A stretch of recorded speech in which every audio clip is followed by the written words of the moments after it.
You shall love the Lord your God with all your heart, with all your soul, and with all your something. One of the most beautiful aspects of Torah is that sometimes it leaves us a little confused. When a document is thousands of years old, it's bound to leave the modern reader with some questions. But these questions, seemingly difficult and frustrating on the surface, actually form the framework of rabbinic thought and the need for deep and meaningful Jewish study.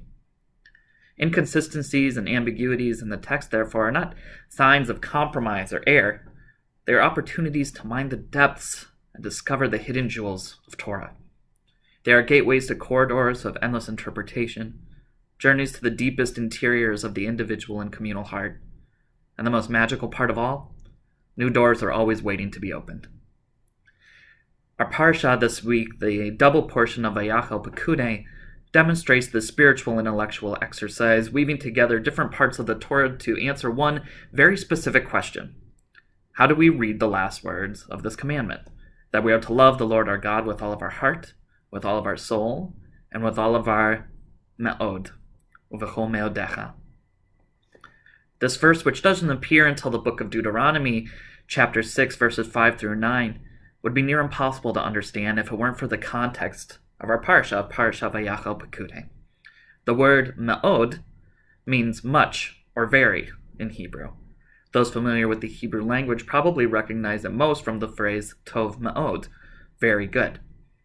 But how does one love God with one's me'od, with one's very, with one's much? Our Parashat seeks to answer this very question.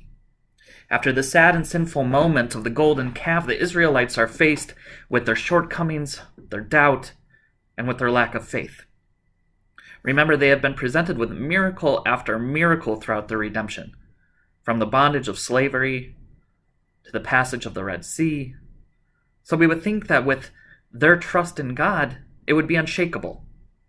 But the Egel HaZahav, the golden calf, shows us that this just isn't the case. Moshe calls the Israelites out for what they have done and asks them to look into their hearts, to do tshuva, to return to God. Through this introspective act of return, the hearts of the Israelites turn to fire. They are filled with regret, filled with sadness, filled with guilt,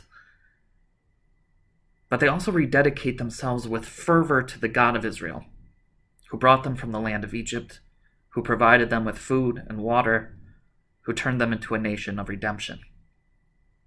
Moshe asked the children of Israel to bring forward anything at all that they are willing to give to help with the construction of the Mishkan, the portable dwelling place of God. And with their hearts on fire, the Israelites give and give and give and give.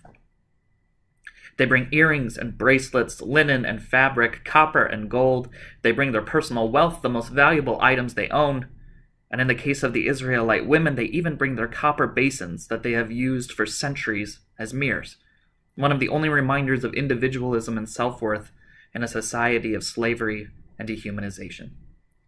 They give and give until Moshe's counselors come before him and demand that the giving be stopped.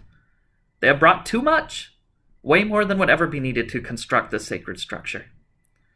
And there, at the top of the hill, overlooking this act of tshuva, this radical return, the giving up of the self, the elimination of the I for the sake of the we, Moshe smiles, and no doubt weeps. For there is the answer to a question that has not yet been asked. What does it mean to love the Lord your God with all your heart, with all your soul, and with all your me'od? The me'od means your everything. It means your sense of loftiness or importance.